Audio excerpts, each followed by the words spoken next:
নবী সাল্লাল্লাহু আলাইহি ওয়াসাল্লাম যেদিন শেষ পৃথিবী থেকে বিদায় নিয়েছেন সেদিনও তিনি নামাজের কথা বলে গেছেন না, শেষ কথা বলে নবীজি শেষ মুখে হাসি দিয়েছেন উম্মতকে দেখে, সেটা হলো ফজরের নামাজ। কিতাব সোমবার দিন রবিউল আউয়াল মাসে ফজরের নামাজে নবীজি সাহাবীদেরকে মসজিদে দেখে খুশিতে হাসি দিয়েছিলেন। আর আয়েশা রাদিয়াল্লাহু তাআলা আনহা নবীজির স্ত্রীকে বলছিলেন, আয়েশা আমার 23 বছরের মেহনত সার্থক, আমার চোখের পানি, আমার তায়েফের রক্ত, আমার পেটে পাথর বাঁধা ক্ষুধার কষ্ট, আমি শেষবারের মতো আমার উম্মতকে, আমার সাহাবাদেরকে পুরা মসজিদ ভরা ফজরের নামাজে দেখে গেলাম। এরপরেই আল্লাহ নবী দুই হাত তুলে আল্লাহকে বলছিলেন, আমি এবার আপনার কাছে যেতে চাই। এই সেই দিন জোহরের নামাজের ওয়াক্তের সময় আগেই আল্লাহ নবী সাল্লাল্লাহু আলাইহি ওয়াসাল্লাম ইন্তেকাল করেছেন।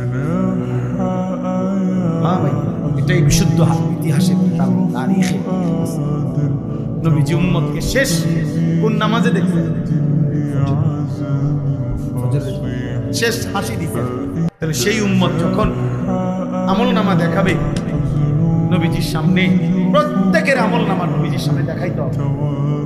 তো সেই আমলনামা নবী যখন উল্টাবে দেখবে 365 দিনে 2 বছরে 3 বছরে একটা ফজরের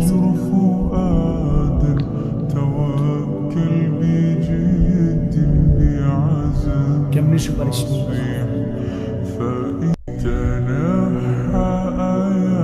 কেমনি সুপারিশ, আখিরাত মিলবে কিভাবে? আল্লাহ তাআলা এখানে বলছেন, ওয়া ইন্নাকা লাআলা খুলুকিন আযীম। এটাই আমি বলতে চাই। আল্লাহ তাআলা বলছে, আমি গোটা পৃথিবীবাসীর সামনে চ্যালেঞ্জ করে আমি এমন একজন রাসূল পাঠিয়েছি।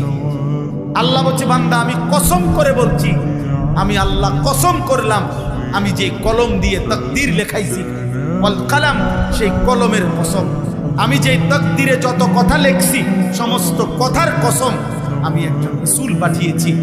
সমস্ত উত্তম গুণ, সর্বশ্রেষ্ঠ গুণ, মহান গুণ সবকিছু 100 পরিপূর্ণ করে আমি আমার বন্ধুকে সাজিয়ে,